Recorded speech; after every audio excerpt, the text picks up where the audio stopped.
그 회사를 창업한 사람들의 꿈 중에 하나가 뭐냐면은 유니콘 기업을 만드는 겁니다. 유니콘 기업이 뭐냐면은 그 기업 가치가 그러니까 10억 달러, 우리 돈으로 약 1조 원 이상인 비상장 스타트업을 말하는 거예요.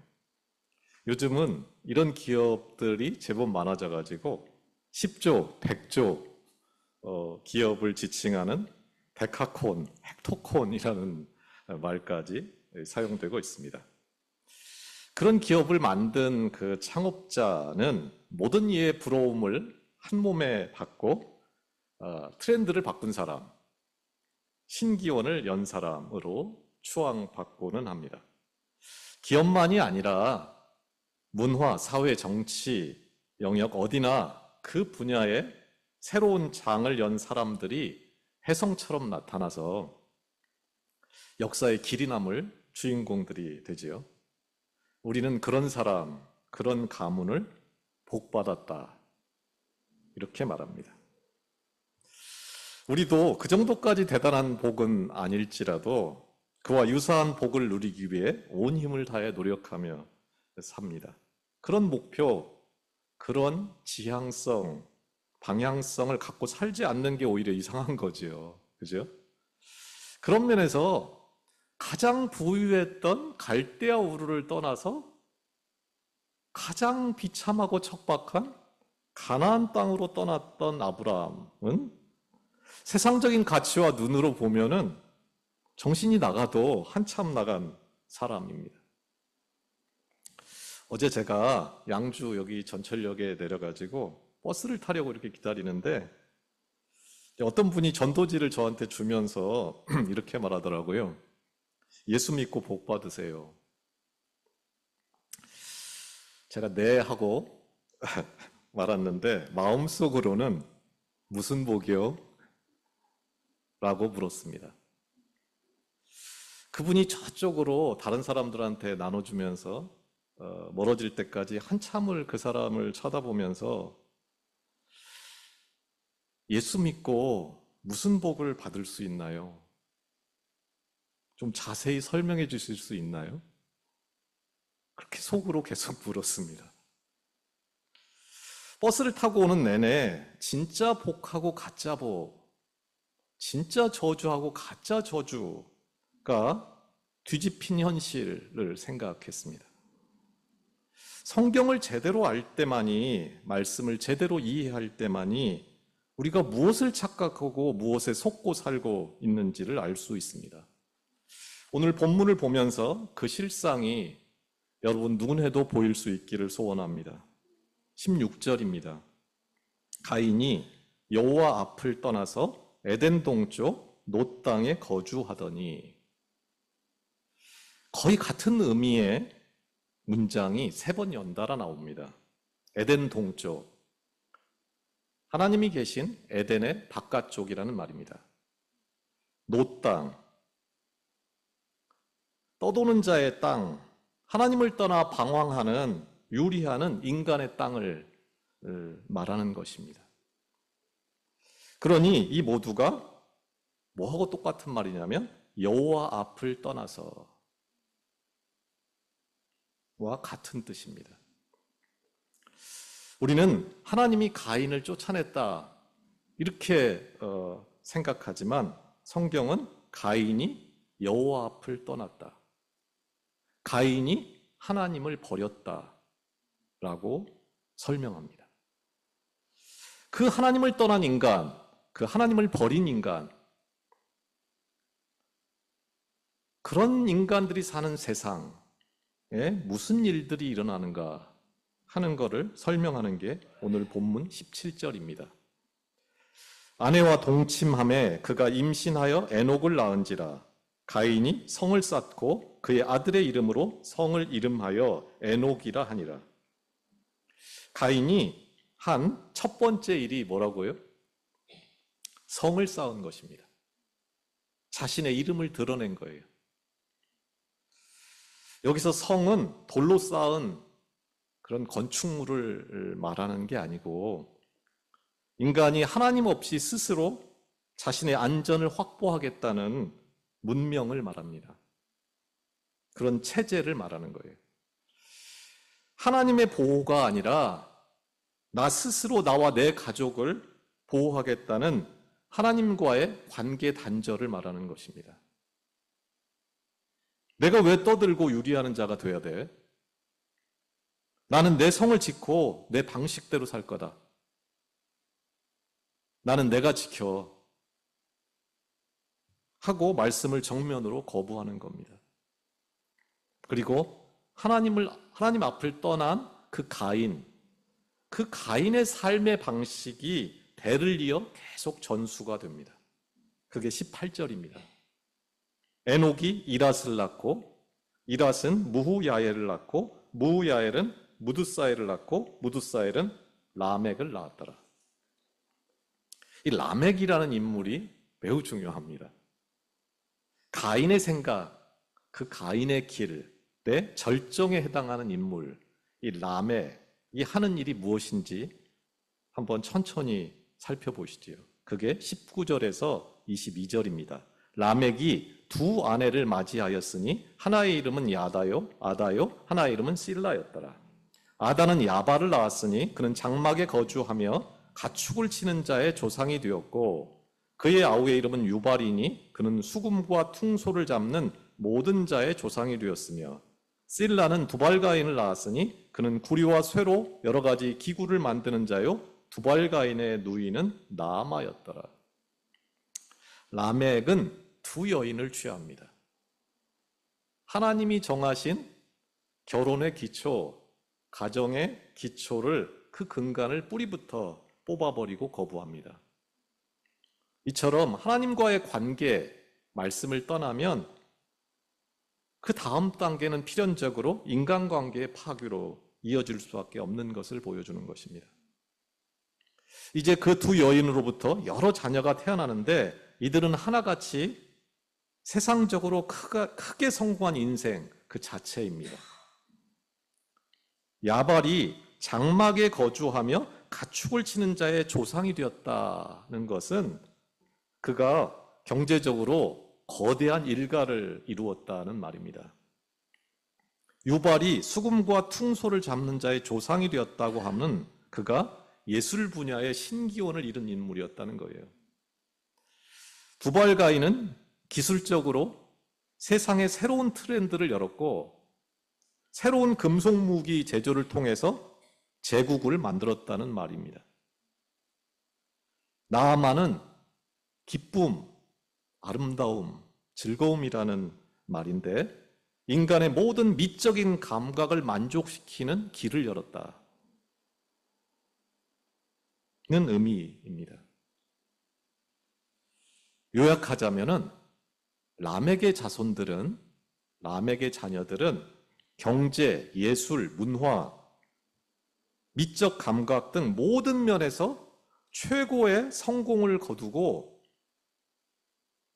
인생의 탄탄대로가 열린 삶을 살았다는 것입니다. 이 세상의 모든 스포트라이트를 다 받는 인생. 하나님 없이도가 아니고 하나님이 없어야 오히려 더 마음껏 모든 것을 누리고 세상을 호령할 수 있는, 나는 새도 떨어뜨릴 수 있는 그런 세상의 명문가, 세상의 주도권을 다 쥐고 흔드는 누구도 얕볼 수 없는 거대한 흐름을 만들어낸 거인 중의 거인, 명문가 중의 명문가가 되었다는 거예요. 이제 그 라멕이 시를 한 수 지어서 천하를 호령합니다. 그게 23절에서 24절입니다. 라멕이 아내들에게 이르되, 이 시입니다. 아다와 실라여 내 목소리를 들으라. 라멕의 아내들이여 내 말을 들어라. 나의 상처로 말미암아 내가 사람을 죽였고 나의 상함으로 말미암아 소년을 죽였도다. 가인을 위하여는 벌이 7배일진데 라멕을 위하여는 벌이 77배이리로다 하였더라. 여기 하나님의 말씀이 사라진 자리에 누구의 말이 들어가나요? 라멕의 말이 들어갑니다. 라멕이 말합니다. 내 목소리를 들으라. 내 말을 들으라. 내게 상처를 주거나 상함을 주는 자는 다 죽는다. 가인을 죽인 자가 7배의 벌을 받는다면 나 라멕을 건드리면 77배의 벌. 그러니까 무제한적인 처벌과 폭력을 피할 수 없을 거다. 그러니 곧 나 라멕의 말이 법이고 진리다. 라멕은 살인자라도 하나님의 보호 아래 살 수 있도록 그렇게 기회를 주시는 하나님의 은혜의 말씀을 조롱합니다. 하나님의 보호와 은혜의 말씀을 자신의 무시무시한 그 폭력을 정당화하는데 악의적으로 변질시키고 악용합니다. 하나님의 보호 없이도 얼마든지 나는 나 자신을 보호할 수 있다고 비아냥대는 겁니다. 그런데 여러분, 성경에 등장하는 가인의 이 계보 이야기를 들으면서 조금 당황스럽지 않나요? 살인자 가인의 후손들은 가장 비참한 말로를 맞아야 될 것 같은데 동생을 살인한 그 가인의 가문이 이렇게 온 세상을 호령하고 모든 분야에서 탁월한 역량을 발휘하고 모든 분야의 주인공이 되어서 그 누구도 손댈 수 없는 압도적인 미래를 만들어냈다고 하는 이런 이야기를 성경이 버젓이 하고 있다. 말문이 막힐 뿐입니다. 가장 성공한 인생들, 우리 모두가 그토록 원하고 꿈꾸던 삶을 가인과 그 후손들이 대를 이어서 살았다고 증언하니까 정말 놀라 자빠질 일입니다. 그게 다가 아닙니다. 그들은 죽지 않습니다. 가인의 계보는 그들이 언제 죽었는지를 전혀 언급하지 않습니다. 그들은 우리 곁에 영원할 것처럼 그들의 삶의 방식, 그들의 성공은 우리 옆에 그 영원할 것처럼 늘 곁에 살아있을 거라는 거예요. 다음 주에 살펴볼 셋의 계보는 죽고 죽습니다. 근데 가인의 계보에는 죽음이 없습니다. 너무 이상하죠?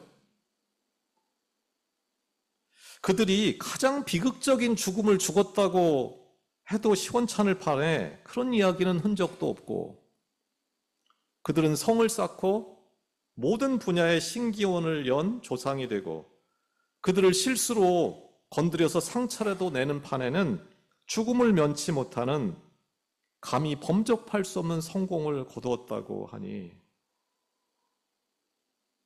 성경은 대체 뭐를 말하고 싶은 걸까요?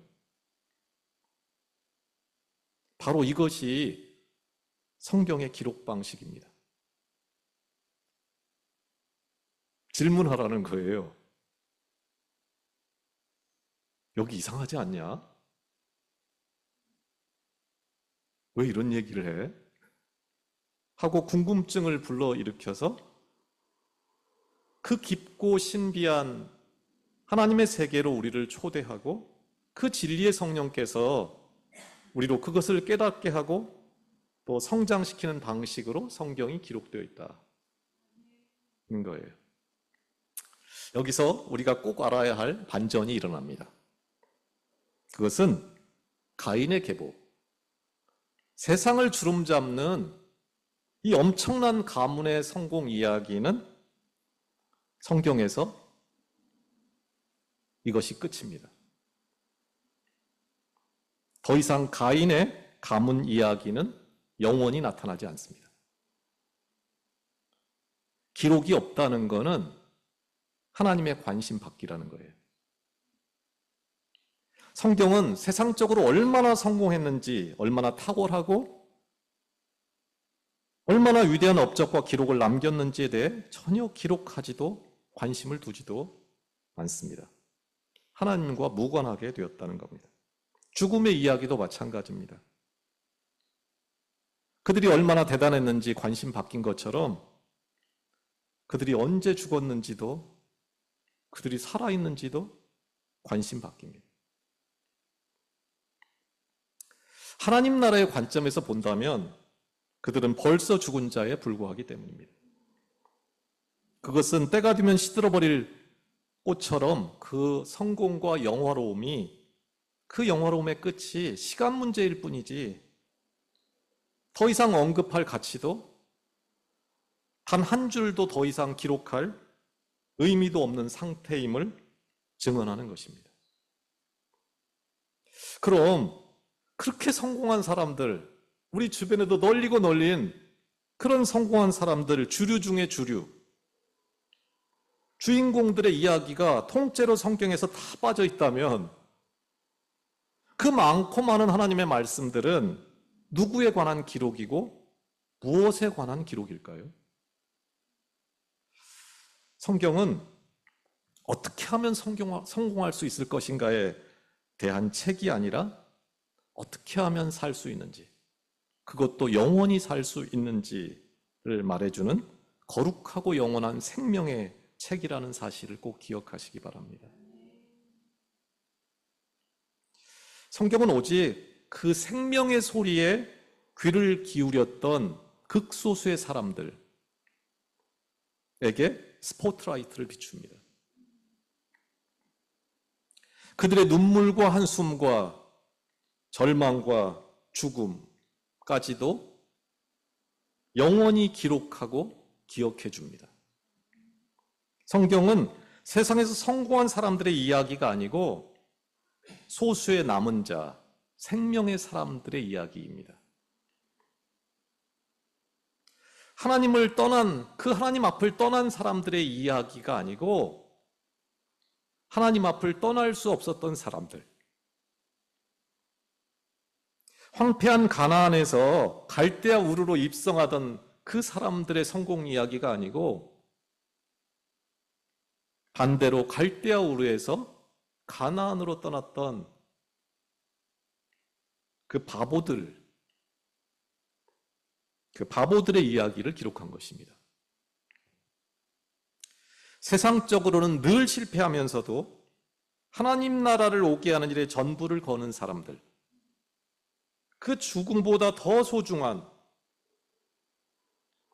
사람들의 이야기, 오히려 그들의 죽음이 더 귀하다고 말하고 기록하는 이야기들입니다.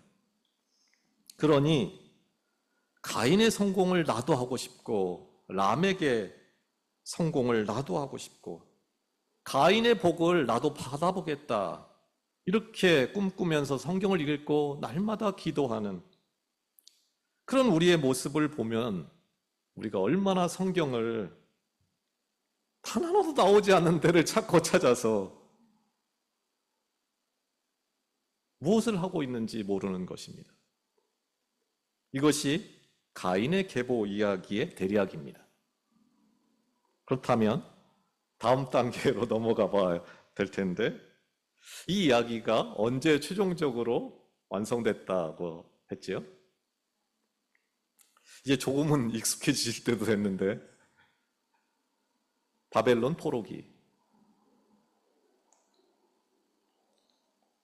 모든 것을 다 뺏기고 가장 비참하게 끌려와서 노예로 살던 그들에게 이 가인의 계보 이야기는 어떻게 이해가 됐을까요? 라멕의 성공, 라멕의 큰 소리가 누구랑 연결이 될까요? 당연히 바벨론이겠지요. 세상에서 가장 성공한 제국, 100년 먹을 식량을 그 성 안에 쌓아두고 세상의 모든, 그들도 힘들었겠지요. 전쟁에서 뺏어오려면. 세상의 모든 황금이란 황금은 다 뺏어다가 그 성의 창고에 쌓아뒀던 제국. 성벽의 높이는 수십 미터, 60미터 끝이 없고 성벽의 폭은 마차 몇 대가 동시에 지나갈 수 있을 정도의 그런 바벨론 성에 짐승처럼 끌려온 후에 그들은 어떤 생각을 했을까요? 자신들의 자화상을 보았을 것입니다. 실상 그 바벨론의 모습이 자신들이 그토록 꿈꾸었던 나라요, 미래였으니까요. 그런데 그 꿈 같은 미래, 내가 성공이라고 생각했던 그 미래가 모두를 행복하게 하는 게 아니고 모두를 비참하게, 바로 나를 가장 비참하게 만드는 것임을 그들은 그때서야 깨달을 수밖에 없었다는 것입니다. 그러니 이제 그들은 다시 묻지 않을 수 없었습니다. 그럼 진짜 성공은 뭐지? 진짜 복이라는 게 뭐지? 진짜 우리가 꿈꿔야 될 거는 뭐지? 그 진정한 행복, 진정한 성공은 어떻게 이룰 수가 있는 거지? 내가 성공이라고 생각을 했던 그것들이 결국은 이런 파국을 몰고 오는구나. 그 원인이 대체 뭐지? 그때서야 그들은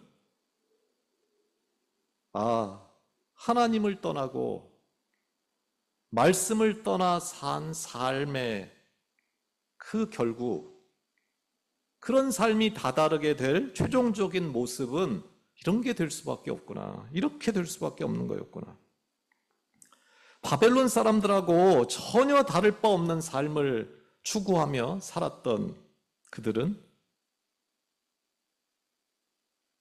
다시는 일어설 수 없는 그때서야 비로소 회개라는 것을 할 수 있었을 것입니다.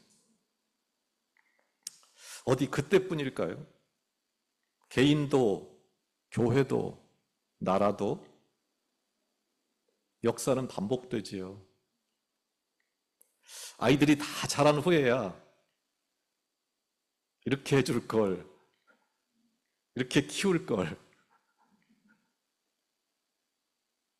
그걸 알게 되고 인생의 황혼이 깃들 때에야 뭐가 진짜 중요한지를 조금은 알게 됩니다. 교회도 마찬가지죠. 교회가 뭔지를, 교회가 망할 때쯤에나, 어제 방송인가 그거 나오더라고요. 수백억을 쌓아놓은 교회 이야기를 하더라고요. 근데 그 교회가 오늘날 우리나라 교회를 죽인다. 오늘 이 시대는 어떤가요? 그 바벨론의 시대의 폭력과는 비교할 수도 없는 잔인한 전쟁이 일상이 되고 빈부의 격차는 한이 없고 지구는 이제 더 이상 사람이 살 수가 없는 그런 상태로 파괴되어 있고, 제가 요즘 머리를 싸매고 보고 있는 생성형 인공지능이라는 거, 유전자 공학, 나노기술 등은 이제 인간 존재의 근본을 묻고 있는 중입니다. 인간이 짐이 될 거라는 거예요.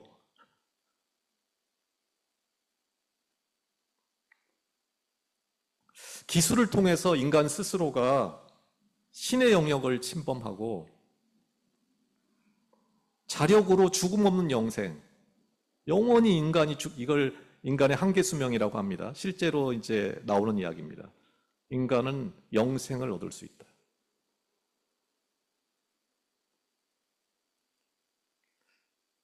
그 람에게 오만에 찬 발언, 그게 100배로 증폭돼서 오늘 현 시대에 울려 퍼지고 있습니다. 참으로 이상한 것은 기술 문명은 하늘을 찌르는데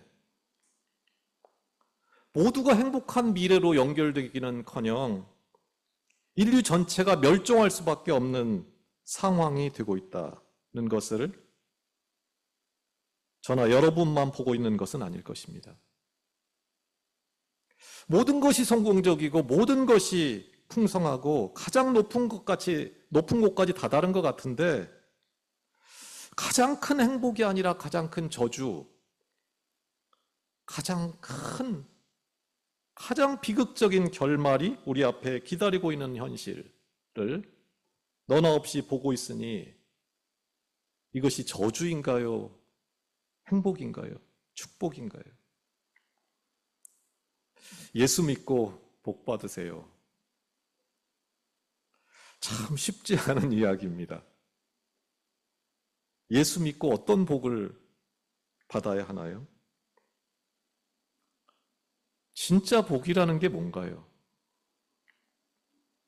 그 복을 받기 위해 우리가 지금 할 수 있는 일이라는 게 무엇일까요?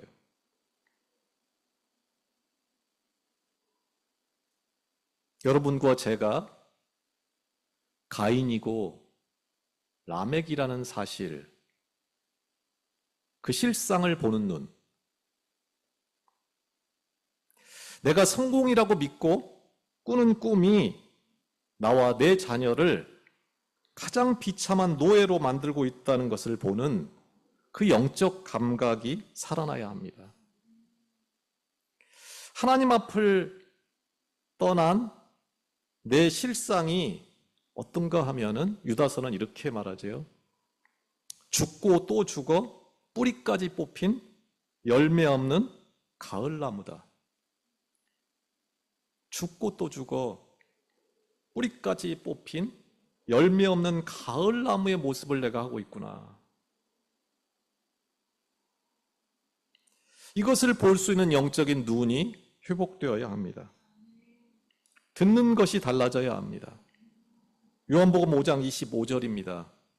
진실로 진실로 너희에게 이르노니 죽은 자들이 하나님의 아들의 음성을 들을 때가 오나니 곧 이때라. 듣는 자는 살아나리라. 라멕의 말이 아니라 하나님의 아들의 음성을 듣는 자만이 살아납니다. 하나님 없는 성공, 하나님 없는 정치, 경제, 문화, 예술, 그 모든 것들이 얼마나 비참한 결과를 만들어내는지를 알고 이제 성공에 대한, 복에 대한 우리의 생각을 근본적으로 바꾸어야 합니다. 오해는 하지 마십시오. 성공하지 말라는 게 아닙니다. 하나님이 있는 생명을 바라보는 성공, 무엇을 바라보느냐는 그 지향성의 문제라는 거예요. 바벨론 제국, 그 시대보다 100배는 더 공평과 정의가 무너진 여호와 앞을 떠난 가인은 그래도 에덴의 동쪽, 노 땅, 그렇게 멀리 떠난 건 아니에요. 그런데 이 시대는 그 여호와 앞을 떠나도 너무 멀리 떠난, 내가 하나님이라고 외치는 시대입니다. 그런 이 시대를 사는 우리에게 진정한 복이라는 게 뭘까요? 예수 믿고 어떤 복을 우리가 누릴 수 있을까요? 어떤 세상이 오도록 해야 할까요? 나 한 사람 이 한 교회 변한다고 해서 뭐가 달라질까요? 그렇게 생각하면 아무것도 할 수 있는 게 없습니다. 그런데 그 결과를 바라보지 말고 여호와 앞을 떠나, 가인이 여호와 앞을 떠나 여러분이 여호와 앞으로 다가가 올람교회가 여호와 앞을 떠나지 않으므로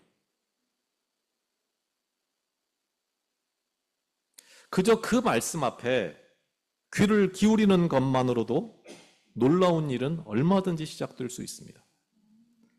가인은 그 한 행위로 가장 멀어졌습니다. 예수님 믿고 복 받으세요. 이 말을 좀 정직하게 바꾸어서 여러분께도 질문하고 싶고 전도지에도 좀 적어서 나눠주고 싶습니다. 가인의 계보, 람에게 성공을 거부하고 생각을 바꾸어서 모두를 행복하게 할, 모두를 영원히 살게 할 이 좁고도 좁은 길을 함께 걸어보실 분은 혹시 없을까요? 원하기는 모든 것이 다 끝장난 후에 성경의 표현대로 하자면 이를 갈면서 후회하지 말고 오늘이라고 부르는 이 절대적인 기회 시간에 하나님께서 우리 올람교회 모든 성도들에게 영적 실상을 보는 눈과 하나님의 음성을 들을 수 있는 귀를 주셔서 그 하나님의 애타는 초대에 기쁨으로 응답할 수 있기를 간절히 축원합니다. 기도하겠습니다. 하나님 아버지, 우리는 가인의 계보, 람에게 성공을 원합니다. 우리는 보호할 성이 필요하고 근사한 집이 필요하고 우리를 안전하게 보호할 경제적인 기반이 필요하고 마음껏 문화 생활을 누리고 싶습니다. 나와 내 자녀가 누구보다 탁월하고 싶고 앞서가고 싶고 그 누구도 우리를 얕보거나 우리를 함부로 대하는 것을 용납할 수 없습니다. 하나님과 동행하기보다는 이런 것들과 동행하고 싶으니 우리는 아무리 봐도 여호와 앞을 떠나 사는 인생이 분명합니다. 하나님, 이런 우리를 불쌍히 여기셔서 영적인 눈과 귀가 열리게 도와주옵소서. 람에게 소리가 아닌 하나님의 음성을 들을 귀를 주옵소서. 그래서 여호와 앞을 떠나는 자가 아니라 반대로 가인의 길, 람에게 성공을 떠나는 진정한 복을 누리게 하옵소서. 람에게 성공이 아니라 하나님의 심정, 하나님의 생명의 사람이 되게 하옵소서. 예수 그리스도의 이름으로 기도합니다. 아멘.